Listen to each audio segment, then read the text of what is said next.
U.S. military is arriving to the southern border. This right here is video of hundreds of National Guard members showing up at the Border Patrol station near the busiest ports right there in the area of San Diego and Tijuana.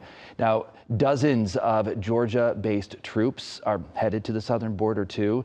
The 549th Military Police Company and the 530th Combat Engineer Company, armored at Fort Stewart near Savannah, will soon deploy to repair and set up barriers there and support the 2,500 troops already there.